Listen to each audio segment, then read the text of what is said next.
Muito bem, muito bem, muito bem. Mais um podcast conexo, o maior podcast de histórias inspiradoras no mundo da gastronomia. E hoje eu tô recebendo aqui esse cara que é um fenômeno, nada mais, nada menos do que a mais comentada da Bahia. Um chefe talentosíssimo, brilha por onde passa e é um artista nato. Tô recebendo Cadu Moura. Muito obrigado, meu amigo, por receber. Eu queria aplausos, assim, uma coisa de... Joga a mão pra cima e grita, vai.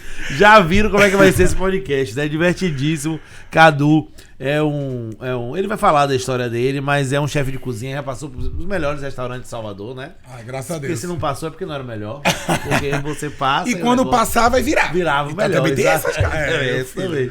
Cadu, me conta um pouco de você, da onde veio o Cadu, né? Cadu é baiano, é pernambucano, é do mundo, da onde é Cadu, e fala a sua trajetória, fica à vontade. Ai, maravilha. Primeiro, queria agradecer o convite, né, amigo? Eu tô super feliz de poder hoje estar aqui contando um pouco da minha história, porque não é fácil e nunca vai ser pra ninguém, nem que tá começando. Eu lembro quando eu cheguei em Salvador, né, que eu sou de Recife, e eu vim pra Salvador há 12 anos atrás, mais ou menos, e quando eu pisei aqui eu já queria fazer gastronomia. E aí eu falei, meu Deus, eu preciso me jogar nisso, porque desde pequenininho eu gostava. Eu gostava de duas coisas, comer e me aparecer. Aí o que eu fazia? Eu ia pra cozinha pra poder já encher a pança, fazer alguma coisa e dar pro povo comer. Leonino, mandava pra minha mãe, ela falava, delícia, ganhei um elogio. Aí eu falei, então é isso, eu tenho que servir o povo, eu ganho um elogio, alimento o meu ego e minha barriga.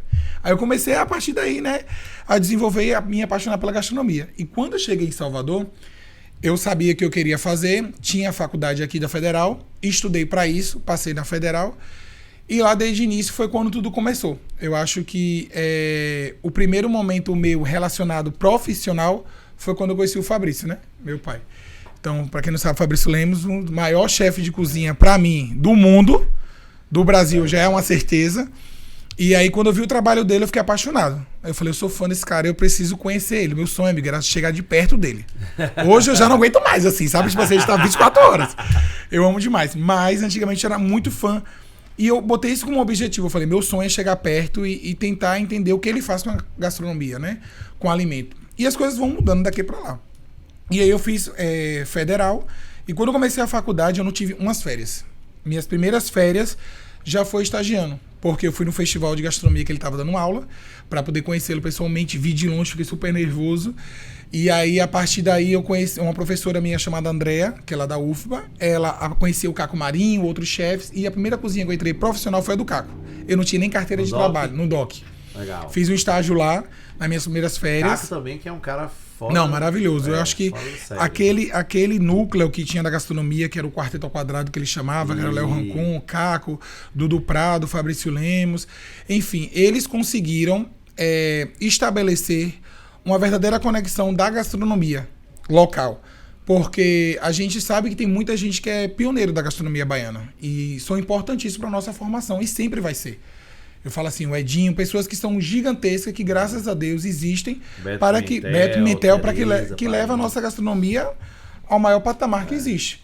E essa segunda geração foi chegando e foi pegando esse espaço e todo mundo potencializando, né? Potencializando num grau gigantesco.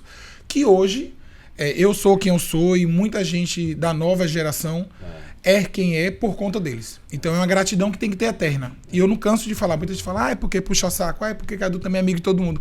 Sou amigo mesmo e tenho que valorizar amigo, porque se não fosse isso, a gente não seria nada. E as oportunidades que foram surgindo, né? Que realmente esse Quarteto ao Quadrado aí abriu uma oportunidade. Muita gente formou disso aí, né? Muita gente. E é engraçado que eu vou nos clientes aqui, Cadu, e aí as caras são sempre conhecidas, né? Ah, você. Porque é uma origem muito boa. E a gente vai comer e você sente essa comida aqui, tem algumas semelhanças. Quem é o chefe é alguém que já estagiou, é alguém que já trabalhou. Porque realmente eles deram uma potencializada naquilo que era construído, né, de uma forma estruturada que outras pessoas pudessem replicar. Eles têm esse mérito aí. E foi construído em cima de verdade e de amizade. Então, assim, eram amigos, né? Pelo que eu sei. Que estavam juntos, sempre se encontravam para comer em algum lugar, para prestigiar o outro, e a partir daí foi se fomentando, enfim. Bombou, e graças a eles, eu já era fã, tudo mais, continuei na faculdade, E aí eu tive a oportunidade de conhecer o Fabrício. A primeira vez que a gente se conheceu, amigo, eu passei mal, num grau. Falei, gente do céu, esse menino tem algum problema? Eu já tinha algum problema todo na minha cabeça. E aí a gente se conheceu numa aula show, lá em Luiz Eduardo Magalhães, no Festival de Gastronomia. Fui até lá de ônibus com a faculdade, 12 horas de viagem. Sertão do sertão do sertão, amigo. Era um sol pra cada um lá. E aí ele teve aula show, ele e Lise, né? E aí eu fui ser ajudante dessa aula e nunca mais a gente se separou. Chegou, né? Ele chegou e ele foi pro Amado, né? Foi chefe do Amado. Me levou pro Amado e nunca mais me largou, graças a Deus. E aí minha carreira, assim, eu tive muita sorte. Eu digo assim que foi sorte porque eu tava no lugar certo, com pessoas certas, e porque eu tinha uma palavra que ele falava muito sobre isso. Ele falava, Cadu, você tem comprometimento. Então, tudo que você quer você consegue porque você vai atrás, porque você sonha. Exemplo, hoje eu sonho muito com televisão. Então, eu tô fazendo a trajetória, que a gente vai falar daqui a pouquinho, da minha vida, no sentido dela. Então, nesse primeiro início, eu precisava o quê? Eu não tinha nem carteira de trabalho, não tinha nada, amigo. Eu só tinha um sonho e a faculdade. Eu estudava e estagiava, estudava e trabalhava, estudava. Então, eu nunca tive férias. Cadu, como é importante você trazer isso, né? Que o comprometimento, na verdade, que é o potencializador da disciplina, ela nasce a partir de um propósito, né? E quando você sabe aonde você quer chegar, dizer não e dizer sim é muito mais fácil, né? Então, eu falo para as pessoas, aprenda qual o seu principal sim. Para isso, a partir disso, você dizer os outros sims que são coerentes a esse sim e saber dizer não para coisas que certamente você recebe muita proposta que é muito boa também. Mas você tem claro, isso é uma coisa que eu admiro em você. Você tem, desde o momento que eu te conheci, você tem claro os caminhos que você quer seguir e o que você está construindo para fazer. As coisas não vêm de um dia para o outro, né? Talvez, às vezes, para a pessoa é de um dia para o outro, para quem não está enxergando, mas você vem construindo isso e com base de muito serviço, né, Cadu? Eu aprendi isso, não é do nada, foi com o Fabrício. Porque ele sempre falou, filho, é o seguinte, você pode ser quem você quiser. Porque no início, meu pensamento inicial era, sim, ser um chefe de cozinha, ter meu restaurante e levar a gastronomia do Nordeste pro mundo. Já era a minha ideia. Só que as coisas foram acontecendo. Eu sou uma pessoa que sou um artista, eu adoro me comunicar. Amigo, eu sei fazer tudo. Se você falar assim, Cadu, vamos decorar aqui, eu sei decorar. Eu sei maquiar, eu sei fazer cabelo, eu sei fazer tudo, roupa, tudo que você imaginar. Até os looks da Ivete Sangalo, no carnaval que eu me monto, sou eu que faço. Eu procuro saber tudo. Então, eu gosto do movimento da coisa. E as coisas foram levando para outro caminho, mas ele sempre me falou, tudo que você quiser ser, você precisa pensar como você vai estar daqui a 5 anos. Então eu projeto, daqui a 5 anos como é que eu queria estar? Eu queria estar assim. Eu queria estar com o meu programa de televisão, queria estar fazendo isso. Então, o que é que eu preciso fazer hoje para chegar lá? Perfeito. Então eu vou traçando um caminho para ir. Eu sei que no início é difícil, eu já passei por várias fases, várias coisas, mas é sempre com um objetivo final muito claro para que a gente chegue nesse objetivo. Mas antes disso, ralei demais, amigo. Eu trabalhei, a gente trabalhava junto no Amado, aí minhas primeiras férias eu consegui fazer um estágio no Dom, lá com a Alex Atala em São Paulo. Fui para São Paulo a primeira vez sozinho, eu não tinha noção de nada. E aí quando a gente voltou, montou o Origem, então era o primeiro restaurante dele, né, com dinheiro dos arroz que a gente vendia nas feiras gastronômicas de rua. E aí eu fui aprendendo tudo do zero, porque eu não tinha noção. A faculdade, ela vai te dar o ensinamento, vai te dar algumas ferramentas, mas tudo depende de você. Hoje eu vejo muita gente saindo da faculdade, ou ainda na faculdade, achando que chegou, botou a doma e que já é chefe. Eu acho lindo pelo querer, mas eu sempre trago para a realidade de que se você não tiver experiência, você nunca vai ser um chefe. Porque o chefe, ele é formado não pela faculdade, não pelo que você estudou, mas o que você está vivenciando. Cada cozinha é uma cozinha. Se eu chego hoje na cozinha X, o método de preparo de um determinado molho é esse. Se eu vou em outra cozinha, é o mesmo molho, mas é um outro preparo. Porque foi um outro chefe, foi uma outra técnica.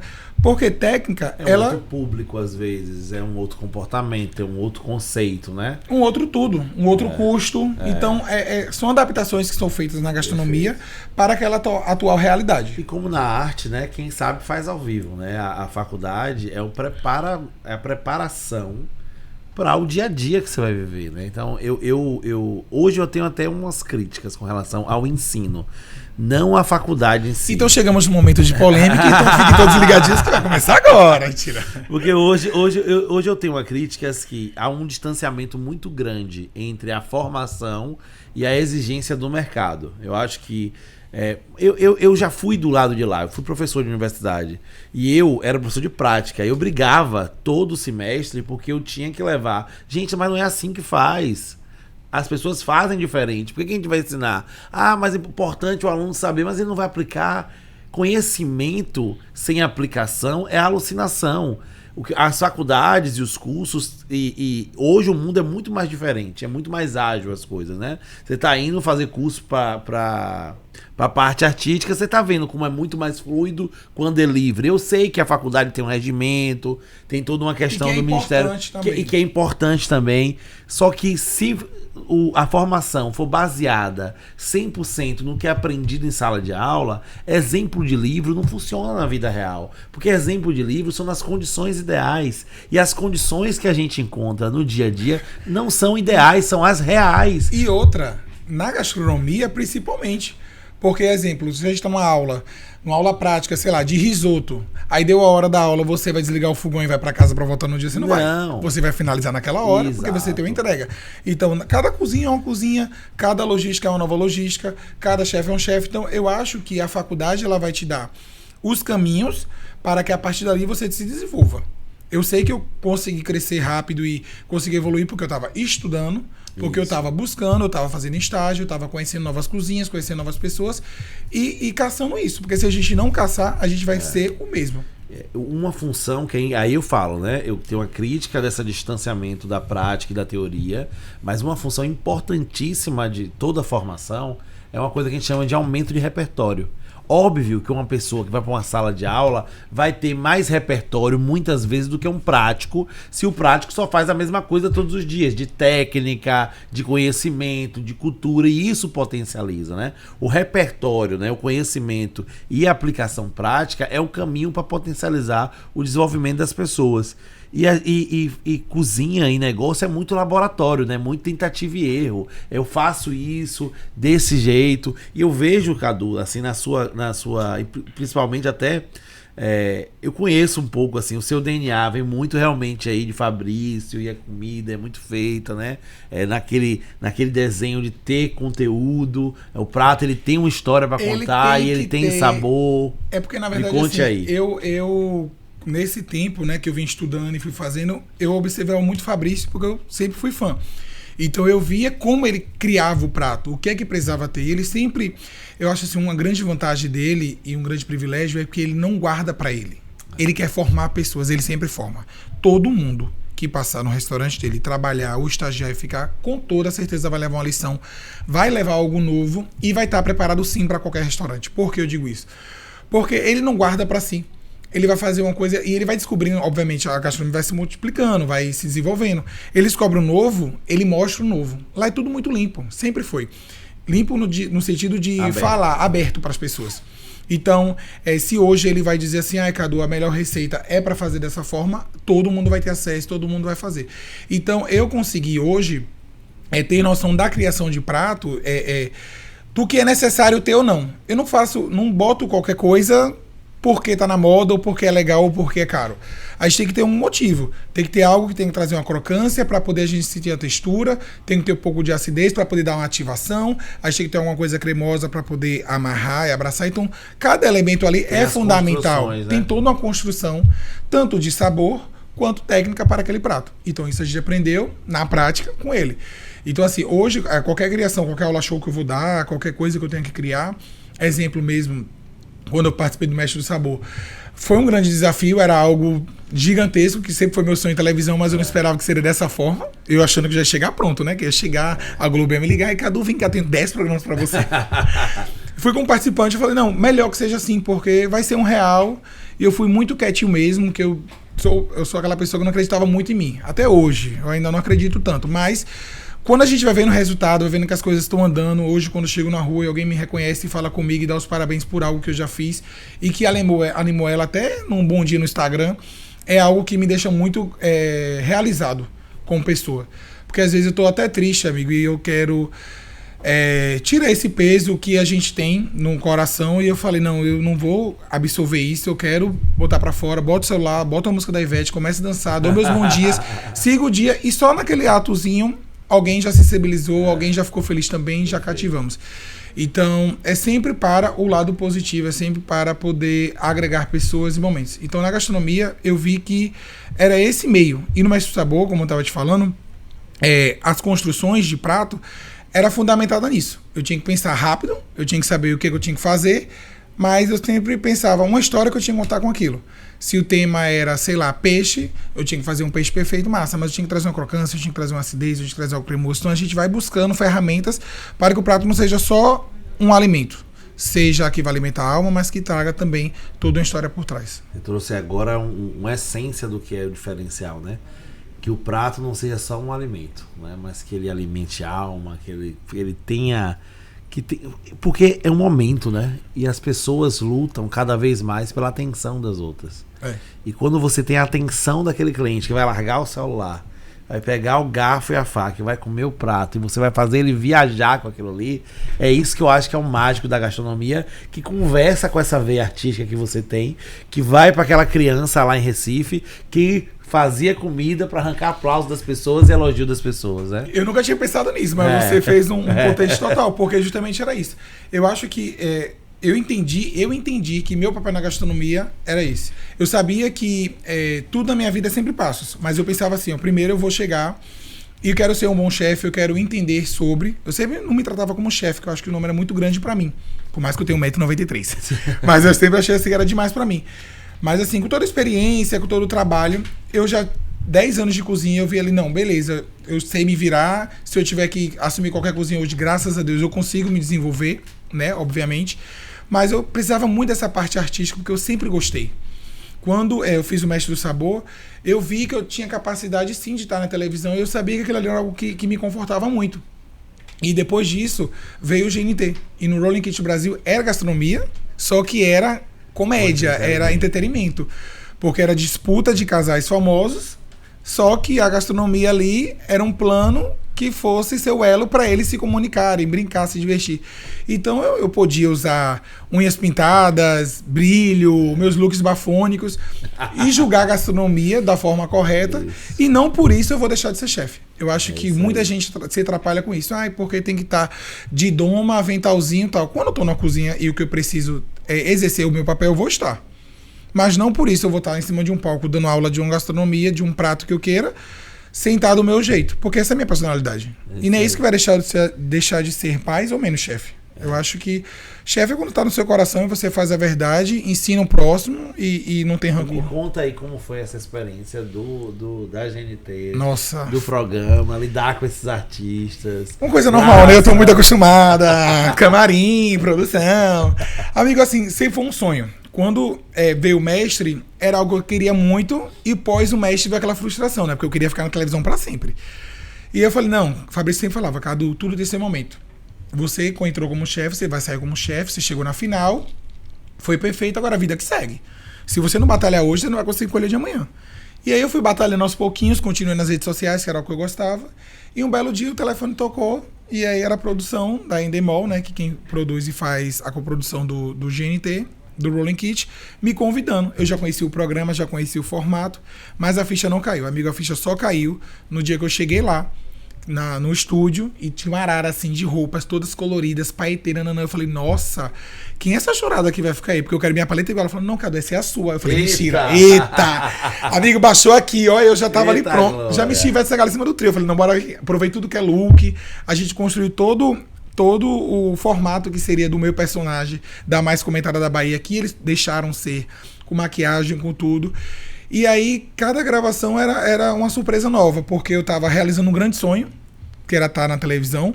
O segundo sonho, que era não me desvincular da gastronomia, porque foi de lá que tudo começou, e até lá que eu vou ficar. Eu jamais vou sair da cozinha. Muita gente pergunta hoje, eu vi que você foi para São Paulo, tá fazendo Wolf Maia, que você agora vai fazer programa de TV, que você tá fazendo isso, tá sempre com os famosos. Mas tudo isso aconteceu porque eu tava na cozinha. Algumas vezes eu já pensei em desistir, não vou te mentir, pelo cansaço, às vezes por não acreditar em mim, às vezes por consequências que acontecem, né, em qualquer cozinha e qualquer situação de evento, principalmente, né, porque tudo é incerto. Mas o Fabrício sempre falou, você não pode esquecer de onde você vem, né, nem de quem estava com você. Então, todas as vezes que eu tô em algum lugar que é muito grande, sério, de coração, eu lembro disso. Eu tava no carnaval, que era meu sonho. Eu sou fã da Ivete, mas tava em cima do trio pela primeira vez no Carnaval de Salvador. Thaís tava lá, Thaís e João, né? Do Ori. E aí estavam no camarote do lado, e eu passei, quando ela me viu, ela começou a chorar. E eu falei, o que aconteceu? Ela falou, não, tá emocionado, porque ela viu eu realizando um sonho, e passou na minha cabeça na mesma hora. Eu falei, meu Deus, eu tava há anos atrás num camarote cozinhando, pensando um dia tá lá e tô aqui realizando. Então, eu sempre pensei muito nisso. E o GNT me deu essa possibilidade de sonhar e realizar.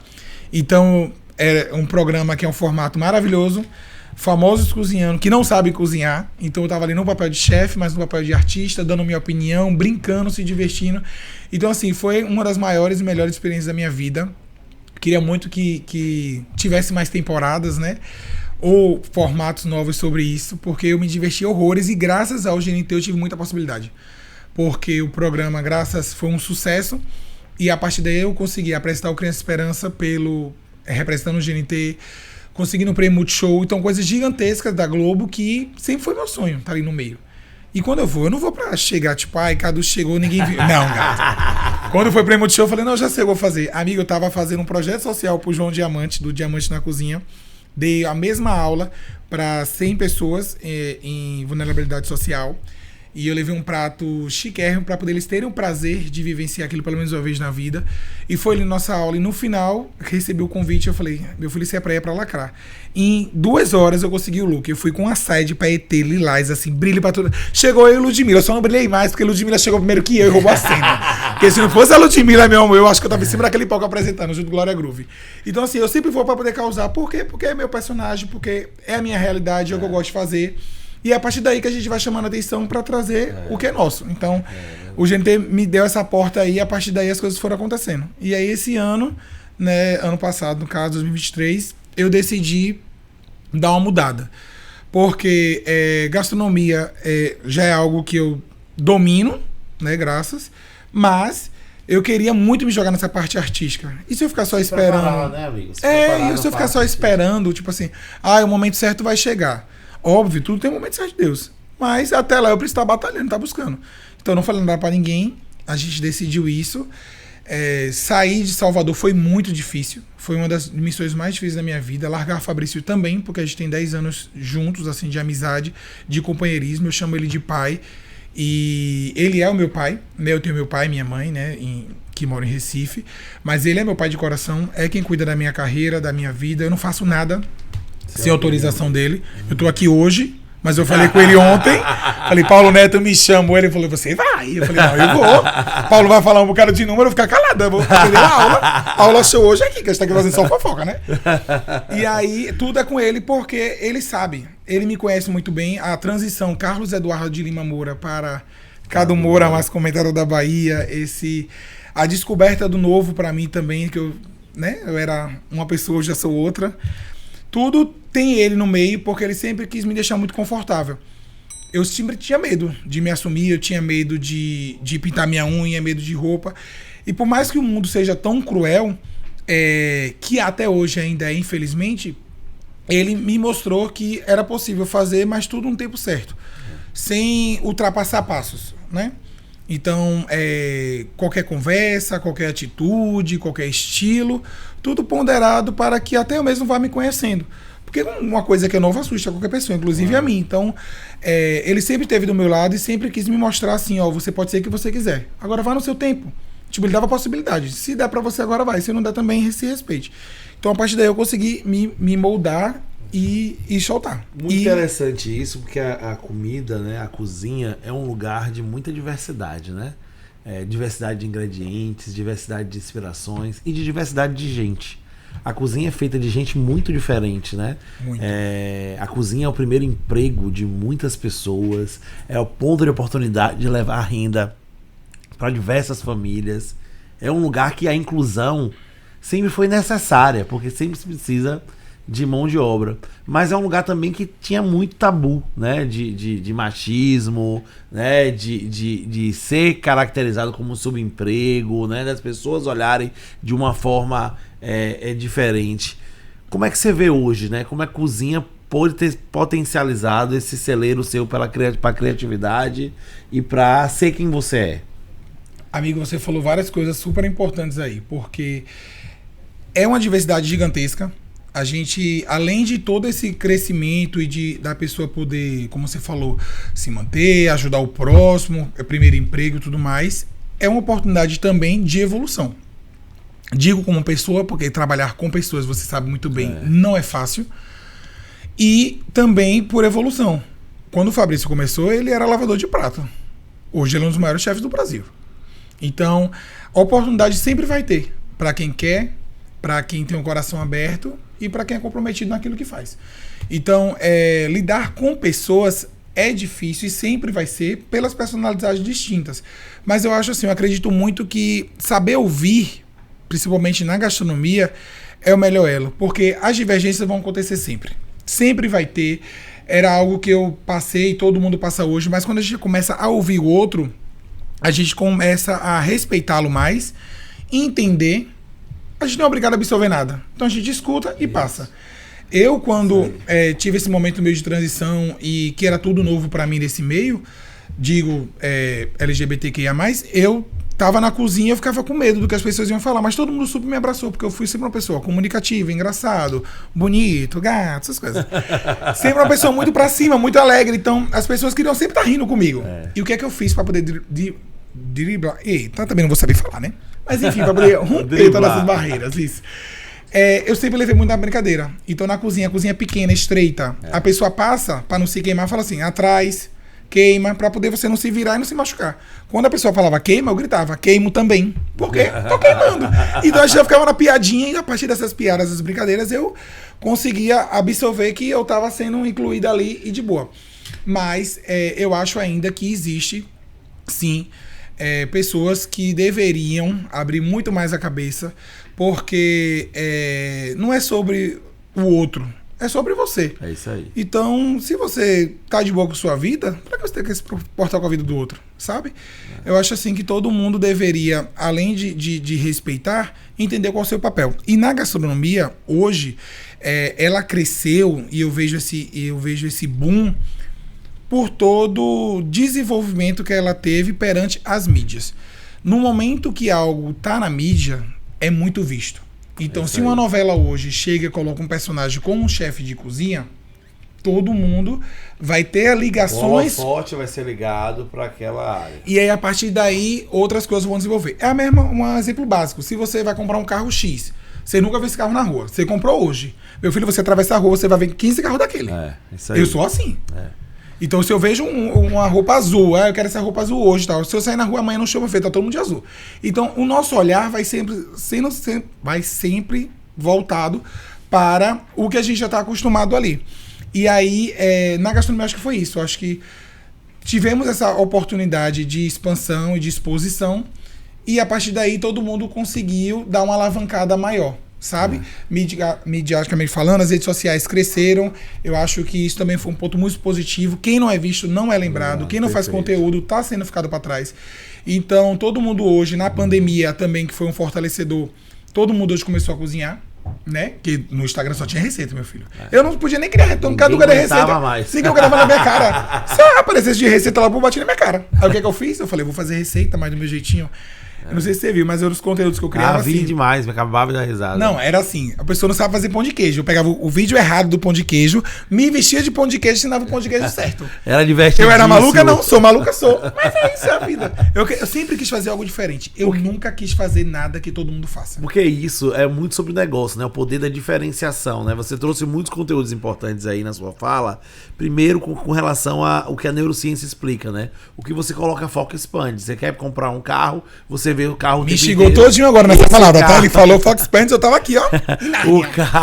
O carro sempre passou, só que você nunca deu atenção pra ele. A gastronomia sempre existiu, só que a mídia nunca deu atenção, né? As pessoas, a partir disso, nunca deram atenção para o que acontecia. E quando a gastronomia foi pra mídia, foi pra televisão, foi cenário de filme, foi cenário de história de amor, foi cenário de tudo. De tudo. Glamorizou de uma forma que aí que eu entro uma pergunta agora pra você. Será que tem gente que acha que a gastronomia é um mundo de fadas e aí vai querer ser chefe de cozinha e quando vai pra realidade, a realidade não é tão Masterchef, não é tão mestre do sabor como parece, né? Porque tem muita gente hoje que vai pra essa área achando assim, eu já até ouvi hoje, quem ganha dinheiro hoje é chefe de cozinha. Ah, cultura. Gente, eu tô tão rica que inclusive esse podcast agora vai ser meu. Vai chamar o podcast mais comentada, porque é muito rica. Amigo, eu acho assim que a pessoa que vai com esse pensamento, ela tem que ir só com uma coisa, com um balde na mão pra botar a cara quando quebrar. Porque você sabe mais do que ninguém da luta que é gerir pessoas e principalmente estar dentro de uma cozinha. Porque não é fácil. Que a gente lida não só com o outro dentro da cozinha, mas lida com vários fornecedores. Exatamente. Que é uma grande E é dificuldade. uma complexidade muito grande, porque o restaurante é o único negócio que ele é ao mesmo tempo indústria, porque ele transforma, ele é ao mesmo tempo comércio, porque ele vende, é ao mesmo tempo serviço, porque as pessoas vão buscando uma experiência. Então a complexidade de manter um negócio de gastronomia de pé é muito pior do que outros negócios, porque você tem que balancear, equilibrar esses fatores, lidando exclusivamente com gente, porque é gente que te fornece, é gente que monta o prato, é gente que atende, é gente que limpa, e lidar com gente, se fosse fácil, não tinha tanta gente fazendo terapia e tanta gente, né? Porque... Rico hoje tá o terapeuta, meu amor. Porque, e se não tá, vai ficar. É a minha meta para 2024, virar terapeuta. Porque a gente trabalha com a expectativa do outro. E numa pressão muito grande. Um cliente frustrado, você perdeu ele, você perdeu vários. Exatamente. Porque uma pessoa que não teve uma experiência muito boa no seu empreendimento, qualquer. Eu não digo nem só em restaurante, você vai numa aula show de, sei lá, cada uma vai dar uma aula, falei uma coisa que a pessoa não gostou, perdi aquela pessoa. Mas eu não perdi só ela, porque ela vai se comunicar com outras. Isso. E a partir daí você acaba perdendo bastante. Então, assim, além de a gente trabalhar com o fornecedor, de entender que a gente precisa fechar as contas, porque hoje tudo muito caro, a gente tem uma folha de mão de obra, porque mão de obra que é super alto, dos insumos que cada vez mais só faz aumentar. Cada vez mais então, CMV, meu avô, se você falar a palavra CMV no meio de um restaurante, todo mundo começa a se tremer. Reunião lá, você falou o C, o M e o V já caiu. Porque nunca vi uma luta, uma batalha tão grande quanto a com o CMV. Mas por que essa batalha é tão grande, né? Porque existe uma pressão inflacionária o tempo inteiro. A gente só percebe quando já estourou. E o restaurante estoura todos os dias, porque todo dia compra. Eu falo assim, que o restaurante... Todo dia, toda semana é um mês, né? Todo dia é uma semana. Se você erra naquilo ali, meu irmão, já era. Porque você gera estoque para consumir, para fazer. E não posso aumentar o preço pro cliente o tempo inteiro. O salmão aumentou, o problema é meu. Porque se eu aumentar o preço pro cliente imediatamente, o cliente já tá acostumado a pagar, já vem com expectativa, né? A economia do consumo tem uma coisa que se eu quebro demais ela, eu chamo a atenção, o cara deixa de consumir, porque eu quebrei o pensamento dele de que o salmão era R$79. Eu vou no restaurante, não pode ser 84. E aí o que a gente tem que fazer? Pensar na criatividade para poder adaptar aquela preparação.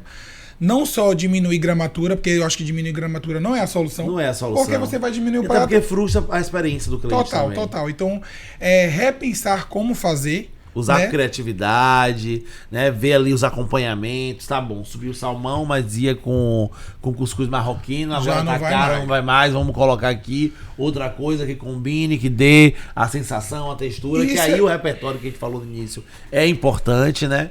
E o cara que tá chegando no restaurante tem que entender que a realidade é essa. A vida do chefe de cozinha não é fácil. E não é fácil e nunca será.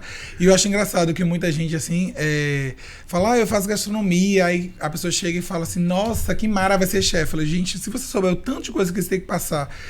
Porque se a gente também não passar sobre essas experiências, a gente não vai ter vivência para poder lá na frente, em qualquer situação, apagar o fogo. Exato. Eu lembro que quando eu comecei a fazer eventos, que eu adorava, sempre gostei de fazer evento. Por quê? Porque era sempre glamour, era brilha, festa, mesa de buffet montada, eu adoro. É lindo, né? Lindo. Eu amo montar a mesa, a decoração, então a coisa de finalização é algo que me atrai muito.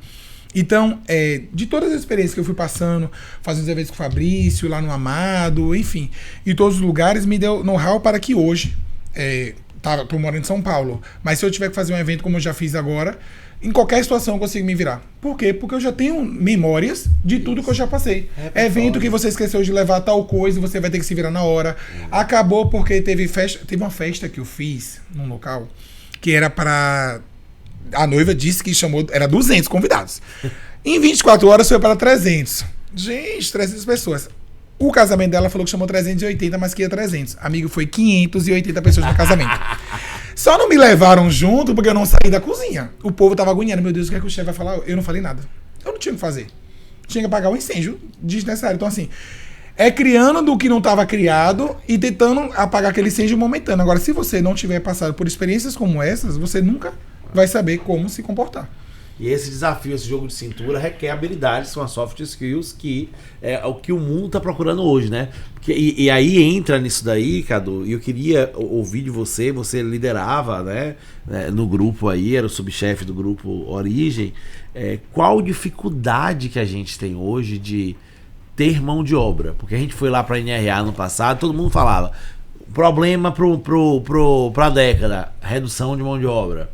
A gente vê hoje que as profissões mudaram de categoria. As pessoas não buscam mais profissões, né? Como eram antigamente. A comida, né? A cozinha, como eu falei, era a porta de entrada do emprego de muita gente. Hoje em dia, um menino de 16 anos já está fazendo tráfego pago na internet. Já está trabalhando como coprodutor, já é influencer. Então, essa mão de obra vai deixando de entrar. E aí, o desafio que era gerir mão de obra, que você podia abrir a boca e falar...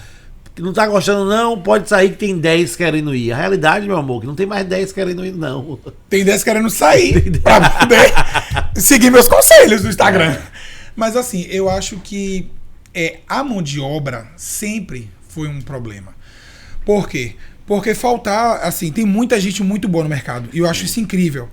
E o melhor, sendo muito bem sincero, pela experiência, tanto no grupo ou nos restaurantes que eu já passei, ou que eu vivo hoje, é a gente sim pegar uma pessoa do zero e a partir daí treinar ela para que ela seja moldável e flexível para a função que ela vai desenvolver para comigo. Porque a gente sabe, a pessoa está acostumada a trabalhar 10 anos numa empresa X, ela vai ter vários vícios relacionados àquilo. Então, a gente mudar vícios já imposta, não tem condição. Não dá, além de perca de tempo, que a gente não tem mais tempo hoje, a gente precisa tudo para ontem. E o que eu sinto falta hoje é que antigamente parece que é 1000 anos, não lembro, eu tenho 100 anos. Mas assim, alguns anos atrás, quando eu comecei, eu sempre vi as pessoas com muito comprometimento e tipo assim, fixadas naquilo, sabe, junto. E hoje não, eu vejo que tem muita gente que tá lá, trabalha, faz um trabalho maravilhoso, mas no momento que quer sair, tchau, vou embora, acabou. E você vai fazer o quê? De uma hora para outra, né? Vai colocar o quê no lugar? Então você que tem uma preparação muito boa, uma equipe de base muito bem formada, que deve ser um grande investimento, e tem que ser um investimento de hoje, que é o que eu penso, para que a gente precise tampar esses buracos. Ter um time base, raiz ali, porque senão e formar não tem pessoas para adaptar, porque é pela volatilidade das pessoas. Então, eu tenho aqui um colaborador, que é muito inteligente, ele é incrível, ele fez medicina, não se adaptou, fez gastronomia, trabalhou nos restaurantes e agora tá aqui fazendo tecnologia. Ou seja, sou eu. Ele tá falando de mim, então muito obrigado a todo mundo de cá. Sério? E tá em tecnologia. Porque assim, hoje tem várias portas e janelas. Antigamente você entrava na faculdade, você vivia na carreira, feliz ou não, você vivia na carreira. Tinha que ser só aquilo. Hoje as pessoas, elas... É uma geração, gente, que busca sentido, busca pertencimento, mas ao mesmo tempo se desapaixona muito fácil pelo aquilo que está fazendo e quer desafios em coisas novas. Então, gerenciar a mão de obra dentro desse cenário é desafiador. É porque as pessoas chegam e, exemplo, tem muitas situações de chegar e que era meu sonho, que eu quero muito, que isso é pra minha vida e tudo mais. Chegou, viu a realidade, não, porque eu tenho um problema, porque eu moro não sei aonde, porque eu tenho uma filha e tal, e aí eu não consigo quem fique com ele e tal. Então, assim, as pessoas acabam sendo desculpas, mas porque não se adaptou. E eu acho que as pessoas não se adaptam, por quê? Porque elas não sabem antes, previamente, do que espera. Não é que é um bicho de 7 cabeças, não é. Mas é pra quem ama, pra quem gosta de fazer. Tipo, hoje eu tô muito mais realizado. Obviamente, eu trabalho com gastronomia, eu faço eventos, eu dou aula show e tudo mais. Se eu tiver que estar na cozinha, vou entrar e vou fazer igual. Mas hoje eu me sinto muito mais realizado. Nesse meu momento de transição agora, estudando, gravando um programa e tô na cozinha, porque é a minha realidade. Mas se eu não gostasse de televisão, eu ia estar odiando estar aqui hoje, por exemplo, gravando aqui, porque eu tinha vergonha da câmera, de falar com os outros. Então, é o que a pessoa gosta de fazer. E até porque, Cadu, tem a parte chata das coisas, né?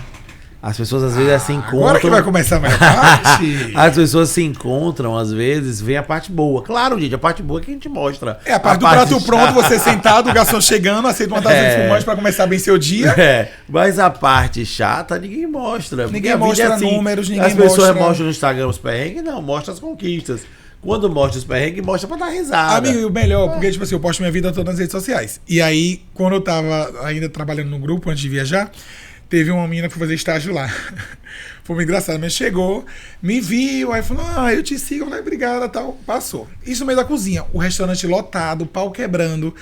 Eu já não sabia mais nem o que eu tava fazendo, ali uma hora que você dá um pane, né? Você com 1000 comandas, prova isso aqui, aí você tá faltando coisa, não, falta sal, aí o outro não sei o que, o outro me chama, falta não sei o que, pega no estoque, aquela correria toda de uma cozinha pegando fogo, lá salão lotado, a mina para e fala, chefe, eu achava que você era só o chefe do Instagram, ficava só postando. Eu falei, meu amor, a cachorra aqui só posta.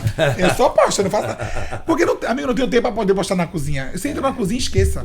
Ninguém vê o corre de o restaurante vai abrir meio-dia, 11h30, alguém dizendo um funcionário, esqueci que tá faltando não sei qual coisa. Você tem que procurar, mandar trazer, mandar fazer, enfim. Rolês que acontecem nos bastidores que ninguém sabe e que ninguém vai saber, mas que na hora, graças a Deus, sempre dá certo no finalzinho, né? E essa parte, né, faz parte, gente. A gente precisa entender que pra fazer um bolo tem que quebrar os ovos, né? Você precisa entender que precisa...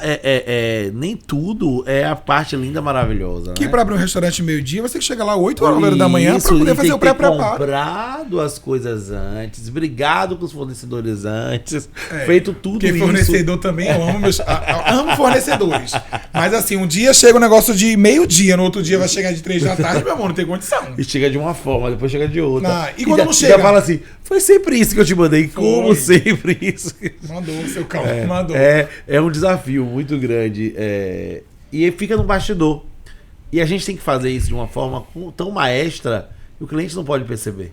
Não. O cliente não pode perceber que aquela mudança da receita ali foi porque não tinha o insumo. Ele tem que ver que foi a criatividade do chefe, que agora é assim, e tome-lhe.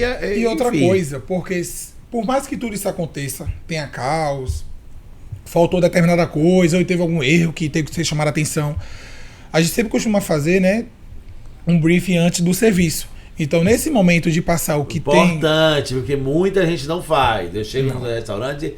Mas, gente, isso aqui... E tem a reunião diária, o briefing, ou seja, a reunião de passagem? Não tem. Então, o Cadu fala, a gente sempre faz uma reunião de briefing. A gente sempre faz. Fabrício, ele pregou isso muito bem feito. Porque se você ligar para qualquer funcionário, exemplo, as casas que abrem meio-dia, 11h55, ninguém vai te atender, porque está todo mundo no meio da reunião. Então, assim, foi algo fantástico que ele fez e essas coisas que a gente aprende, eu trago pra vida. Então, hoje eu tô em São Paulo. Eu vou fazer um evento, eu não consigo te fazer um evento sem fazer um briefing. Não existe, não tem possibilidade. Uma aula show, qualquer coisa, eu tenho que fazer uma reunião para poder mostrar o que vai acontecer, o que não vai, o que passa e o que não passa. E no restaurante, principalmente. Porque por mais caos que esteja aquele dia, é necessário passar para o nosso colaborador que vai dar tudo certo, que já foi resolvido o que ele acabou esquecendo, e deixar ele tranquilo para ele fazer um bom serviço. Porque uma pessoa trabalhar ruim, a comida vai sair ruim. Exatamente. Então, além de você resolver os problemas, você ainda vai ter que cuidar dele para que ele esteja bem, para que a entrega seja tão satisfatória, porque o cliente que vai chegar, independente de onde vem, independente dos seus problemas, independente da sua correria, da sua vida, vai querer ter a mesma experiência do outro que estiver do lado. Então, assim, tem que ter um padrão, tem que ter o respeito pelo alimento que está sendo feito na hora, porque muita gente também eu vejo quebrando o processo, sabe? Se você chega, joga tudo, mistura, vai e faz. Não. Se você não respeitar, a comida é boa porque ela é respeitada. Você sabe o momento correto do bacon, você sabe o momento correto da cebola, você sabe porque o alho foi antes para poder dourar e bota a cebola depois porque ela tem água e vai parar a cocção do alho, então não vai queimar. Então tudo tem um porquê. Ô, Cadu, você trouxe essa história do porquê. Eu sou metida chefe em casa, né? Eita, e agora vai começar um novo quadro, Cozinhando com o Paulo. E tinha uma coisa que eu me retava das receitas. Pré-aqueça o forno.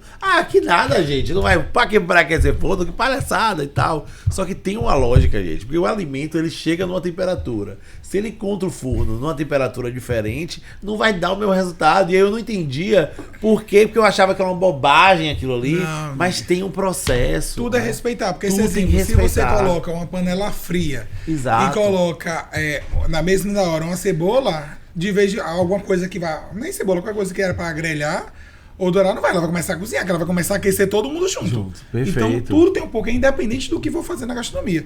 Mas isso você sabe como? Fazendo. Vendo a diferença. Vendo a diferença. Se arriscando. E o melhor é que quanto mais lugares você passar, mais conhecimento você vai pegar. Isso. E você vai absorver apenas o que foi importante pra você. Porque hoje, Cadu Moura, chefe, sem ser o artista, o chefe, eu sei o que tá dentro da minha cozinha como pessoa, porque eu fui absorvendo o que eu achei relevante pra mim em execução. Então, assim, hoje a cebola que eu trabalho, se eu vou fazer qualquer coisa, é do jeito que eu aprendi com o Fabrício. Hoje o molho eu vou fazer tal, é o que eu aprendi com fulano. Então eu vou pegando referências do máximo de lugares que eu passei.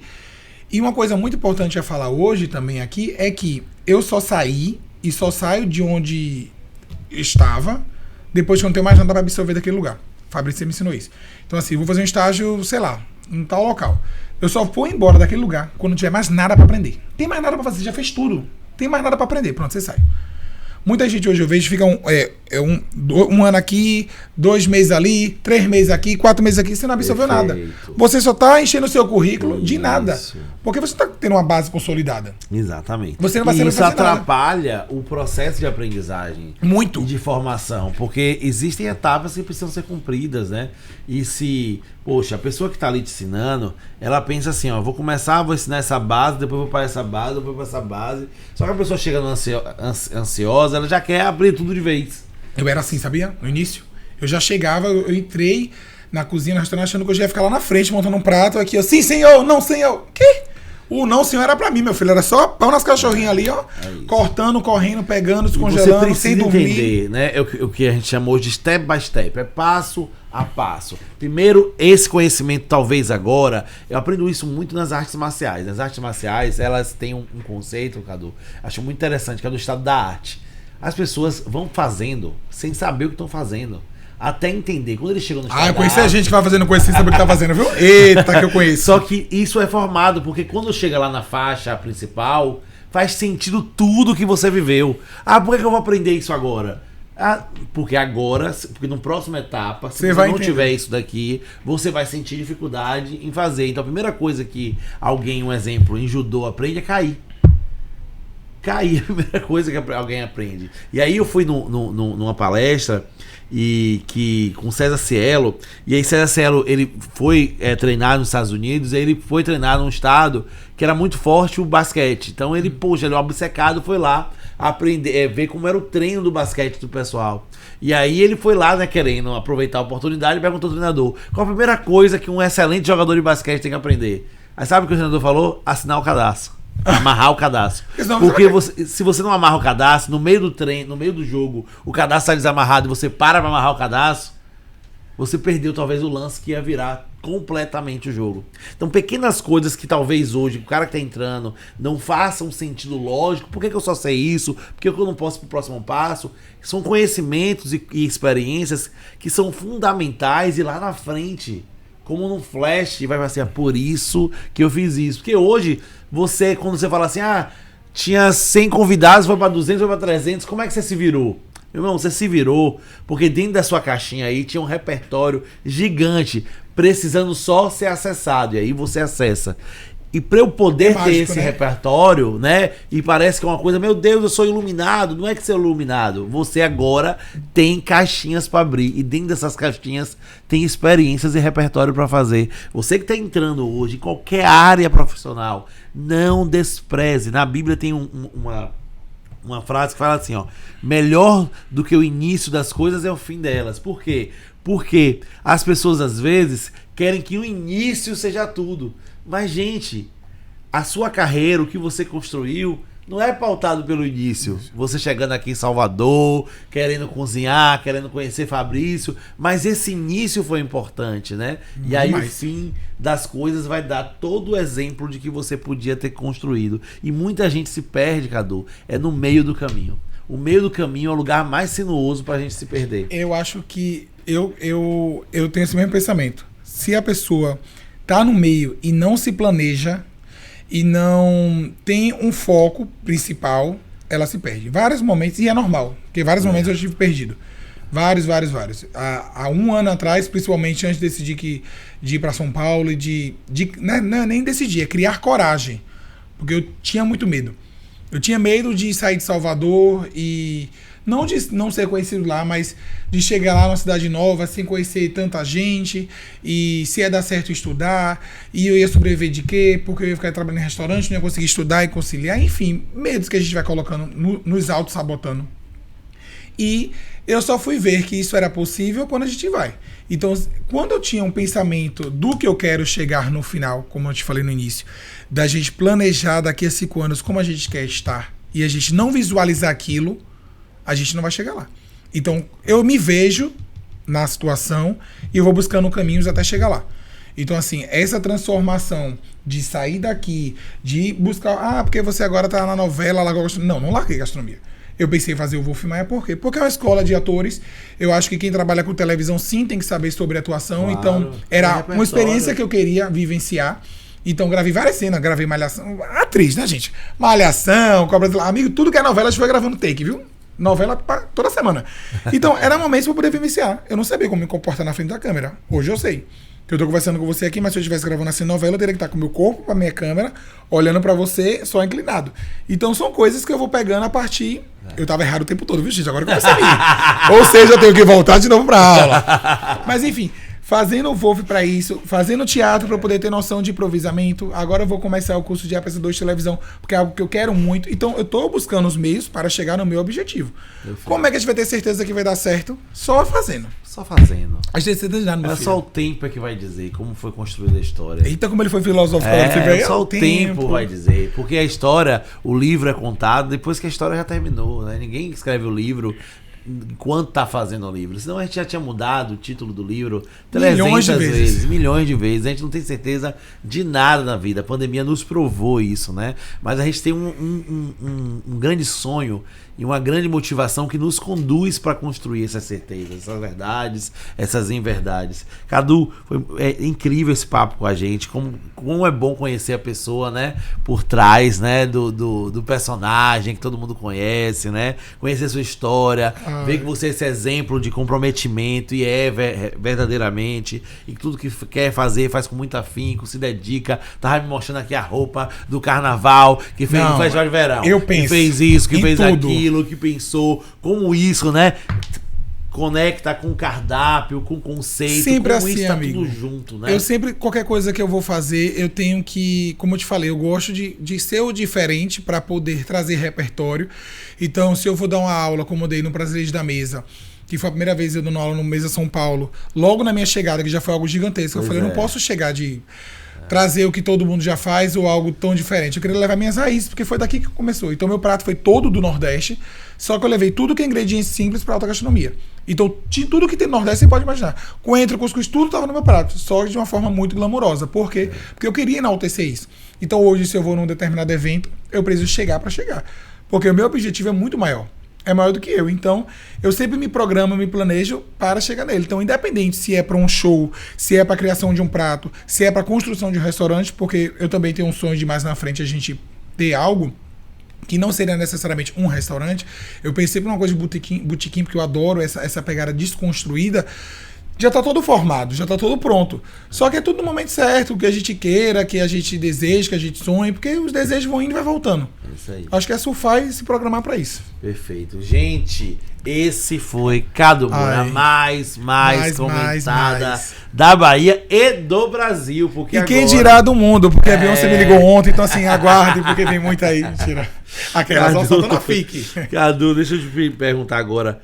O que nós podemos esperar de Cadu Moura para as próximas temporadas? O que é que você vai aprontar neste verão? Neste verão, agora, amanhã, no caso hoje, no caso dia 9, não, que dia eu nem sei, mas enfim, vai sair toda terça e sexta, temporada nova do Na Cozinha com a Mais, é um projeto que eu tinha muita vontade de fazer. O primeiro saiu ano passado, que foi temporada Nordeste. Então tá lá no Instagram, são 8 episódios, 8 receitinhas, apresentando ingredientes do Nordeste para todo o Brasil. Essa segunda temporada começa agora, dia 9, e vai ser 11h37 da manhã, toda terça e toda sexta, lá no meu Instagram. Então é receitinha de verão. Então tudo que você come no verão, prático, rápido, tô no meio da piscina, quero comer uma coisinha, vai sair rápido e faz. Então, não é altas receitas, são receitas do dia a dia, mas na pegada do verão. Então, vai ser essa temporada. A gente fica o verão todo na Bahia, né? A gente tem o Festival de Verão aí, tem a Festa de Iemanjá, Carnaval com muitas surpresas e coisas boas. Então eu tenho que ficar ligadinho nas redes pra ver. E a gente volta pra São Paulo no final de fevereiro, né? Que eu tenho um projeto de continuar estudando, porque como eu te falei, sem formação a gente não chega ao nosso objetivo final. Então tem um curso voltado para a televisão, para apresentador de TV, que era um curso que eu estava muito afim de fazer, e aí a gente vai começar ele agora. Legal. E aí eu vou dar um enfoque nisso, para que no segundo semestre a gente volte grandão. Mas nesse primeiro semestre do ano a gente vai ter temporada de verão, e depois vai ter uma temporada chamada Cozinha Prática, que é dicas práticas de restaurante para a sua casa. Então, para quem gosta de cozinhar em casa, vai vir, amigo, mas vai vir assim com tudo. E a ideia é ir pro YouTube e a gente fazer uma coisa bem maior. Que massa. Mas, como sou eu, Deus, um sonho e uma música de Ivete Sangalo no ouvido, a gente vai aos pouquinhos chegando lá. Mas quem sabe toda essa equipe que tá aqui venha comigo. Então venham todos. Larguem ele um pouquinho e a gente vai fazer um grande canal. Mentira, como eu tô rica, que eu sou chefe de cozinha rica, não falaram? Que chefe não é rico? Eu já comprei todo esse cenário, essa câmera é minha também. Então vem com a gente que vai ser sucesso. Gente, secador divertidíssimo, a gente sempre dá risada. E sempre, né, amigo? Com assunto sério. Vira que tem uma nota vai mentir aqui, aí fica. Não, eu vou. Agora acabou o programa, agora bora falar a verdade. Mentira, não acabou, foi nada. Eu ligo, amigo, é o seguinte, fechei uma publi, aí graças a Deus ficar rico. Eu falei, mas ainda não estou. Precisei emitir uma nota agora, a marca tá desesperada. É assim mesmo. Eu só ligo. Me salva. O povo aqui da Nex deve estar achando o quê? Que eu sou maluca. Eu cheguei aqui, gente, com fofoca. Cheguei aqui, tem mais de 500 pessoas. O povo olha pra minha cara assim, esse menino que pede as notas é o que chega de última hora? Sou eu mesmo, é a minha realidade. E, gente, é bom falar isso, né? Porque, pra finalizar, por trás de todo grande CNPJ tem um grande CPF, né? E é importante entender que a sua vida, a sua carreira, que adulta indo pra essa parte artística, mas a imagem, né? Esse holofote que a cozinha tá dando, né? Tá tendo geral, o chefe de cozinha tem que aproveitar isso também pra estar na mídia, tá monetizando, né, Cadu? Isso. Só pra finalizar, tinha finalizado, mas... Já tinha finalizado, mas a gente nunca acaba, porque o show nunca acaba, meu amor, ainda mais comigo. Aqui é play do replay. Assim, eu sou um zero à esquerda, né? Não tenho noções sobre. Eu só gosto de fazer as coisas acontecerem, coisa burocrática eu realmente não entendo. Então, quando as coisas começaram a crescer e quando eu decidi sair daqui, quando eu comecei a ter publicidade, né? Agora uma agência que tá por trás, que me vende e tudo mais. É importante ter uma agência, tem. É importante buscar, né, alguém profissional pra fazer, pra saber dar os preços. Porque senão você não é nem respeitado. Porque quando é você que tá falando, tratando direto com uma determinada marca, você não vai ter nem cara, nem eu pelo menos não tenho, de cobrar. Ou de dar o seu valor. Porque quem é que vai estipular isso? Então, é importante sim você ter profissionais especializados naquilo para poder cuidar de você. Perfeito. Então, quem cuida toda a minha parte financeira? Nexo. Então, assim, se não tem isso, amigo, não existe. Não existe. Então, eu tenho uma agência hoje que é a K2, que é as meninas lá de São Paulo, que faz todo esse trâmite, que vão falando, que vão fazendo, que vai me vendendo. Faz a parte comercial. Comercial. Por quê? Porque quem é que tem interesse em usar a imagem de chefe, né? E tá, né? As marcas, né? Que querem se posicionar. O chefe, ele tem uma assinatura e um respeito muito grande. Então, se ele vem na frente, né, falando de determinado produto, de determinado fornecedor, ele imputa a sua credibilidade. Isso tem valor. E por ter valor tem que ser cobrado, e né? também teve um trabalho que eu fiz agora esse ano, que foi muito importante também, que é da gastronomia, mas eu não esperava e não imaginava que seria dessa forma. Que foi, pode falar aqui, marca? Pode falar tudo aqui, né? Pode, depois a gente dá a fatura pra eles. Alô, a galera da Gol, do Clube Smiles. Usa meu cupom, vem comigo. Então, assim, eu fui pra lá na ideia de ser um influenciador, chefe de cozinha. E aí hoje eu tô estampado nas capas da revista. Você entra no site pra comprar milhas, tá a minha carinha lá, com a panela e tudo mais. Então, eu, como chefe de cozinha, que anteriormente estava lá no fogão descascando cebola, fazendo e acontecendo, hoje, posando de modelo. Meu amor, eu quero mais que vida agora. Não, mas são possibilidades. Mas por que eu consegui chegar até lá? Porque eu tive a agência que fez toda essa logística e toda essa parte contratual para poder a gente finalizar. Mas para poder finalizar, tem que ter toda a parte financeira. E aí entra o anexo para poder fazer todo esse processo. Porque eu não tenho condição hoje. Não é sua expertise. Você não é. Se procupar com isso, você para de ser criativo. Não sei. Não tenho nem condição. Gente, eu não sei nada. Eu não sei nem o que tem que pagar, o que não tem que pagar, o que tem que fazer ou não. Eu só ligo assim, Eu tô devendo alguma coisinha, aí só vai chegando as coisas assim, porque eu não lembro, né, amigo? Ele só vai chegando fazendo, Cadu, isso, agora tem que fazer isso. E a gente vai fazendo. Então é bom ter pessoas de confiança e pessoas que sejam reconhecidas no mercado para que você tenha essa segurança e essa liberdade para poder criar e ser que você é. E tem muita gente, né, Cadu, nessa parte de gastronomia que vive só de rede social, vive só né? Acredite se quiser. Hoje eu tô vivendo disso. É isso aí. Hoje eu tô vivendo disso. Porque eu não é que abri mão, eu investi, dei uma pausa em Salvador e investi esse tempo agora para o estudo. Então, fiz essa primeira metade do ano e agora estou indo para a segunda. De estudos, então tá tendo tudo voltado para o conhecimento, no objetivo final, mas tudo que tá vindo de publicidade, de trabalho, de aparições, de aula show, tudo tá sendo computado para o estudo mesmo. E a mais comentada, ai, gente, cada vez mais. E agora você é a dona de Salvador, né? Gente, muito bom, Cadu, tá esse bate-papo delícia. com você, trazer essa história, dar holofote para essa história. O objetivo da Conex é esse. Eu queria deixar para você terminar agora de fato. Que eu já terminei 15 vezes. O recado é me sigam nas redes. Pode dar esse recado. O recado é me sigam nas redes, assistam o nosso canal. Não, na verdade, assim, quando a gente fala verdadeiramente na minha profissão, porque eu sou um artista, sou influenciador sim, eu tenho noção e tenho o maior orgulho disso, mas eu também sou um chefe de cozinha. Então, o que eu sempre falo nas minhas aulas shows, ou quando eu vou falar algo relacionado à gastronomia, é sempre que a gente não deixar de sonhar. Eu tenho sonhos muito grandes. E eu sempre me vi onde eu estou hoje. Mas eu não acreditava em mim. Então, no momento que eu acreditei que era possível, eu comecei a me visualizar lá e comecei a buscar os passos para ir. Eu sempre absorvo tudo que é positivo e tudo que vai me alegrar ou confortar meu coração. Então, a gente sabe que a gente passa por várias situações de críticas, de comentários negativos, de preconceitos, que existe, mas eu nunca quis falar sobre, eu nunca abri boca em podcast, em programa, em nada sobre o que eu já passei, o que eu sofri, porque não é isso que vai me alimentar e não foi isso que me trouxe até aqui. É isso aí. Então é a gente saber o que a gente está ouvindo, absorver o máximo e acreditar nos nossos sonhos, porque eles vão se realizar. Basta a gente buscar, programar, ter fé e seguir. É isso aí. Gente, como eu falei bonito! Palmas pra mim! Rapaz, arrasou, Cadu. Muito obrigado eu te agradeço, pelo tempo, amigo. por ter vindo internacionalmente, direto da Globo, pra gravar esse podcast. Obrigado, Boninho, que você autorizou. Obrigado, meus seguranças. Tem 15 seguranças aqui na porta, tem milhões de fãs lá embaixo. Eu tô gritando todo mundo. Foi uma mobilização. Obrigado a Sete, que teve que organizar. Parou o trânsito. Salvador, muito obrigado Cadu também. Tá aqui com a gente. E lá embaixo tem tanta gente com isopor vendendo cerveja, 3x5, porque virou um grande evento a minha chegada aqui. Então vocês estão de casa, muito obrigado por terem assistido, espero que gostem. Gente, esse é Cadu, gente. Figuraça. Muito obrigado você que assistiu, deu essa audiência. Por favor, curte esse vídeo, comenta, manda pra tia, pra vizinha, pra quem fala mal de você. Manda até pro ex, meu amor, porque com certeza ele vai gostar de estar olhando a gente aqui. Pelo amor de Deus, faça essa caridade. Compartilha pra que esse conteúdo possa chegar pra mais pessoas. E o que mais me motiva em fazer esse podcast, Cadu, é ter um tempo disponível pra ouvir histórias tão inspiradoras quanto a sua. Então, muito obrigado. Que Deus continue te abençoando. E que você tenha aí um ano maravilhoso. Sabe por quê? Porque quem é muito obstinado no que faz, né? A sorte, ela costuma acompanhar os incansáveis. E você é esse incansável e a gente tem certeza que muita sorte vai chegar na sua vida. E quando estiver cansado, um relaxante muscular tudo resolve, meu amor. Toma isso e aí. joga pra cima. Valeu, gente. Um abraço. Até a próxima. Espero você em mais um episódio do Podcast Conexo. Tamo junto.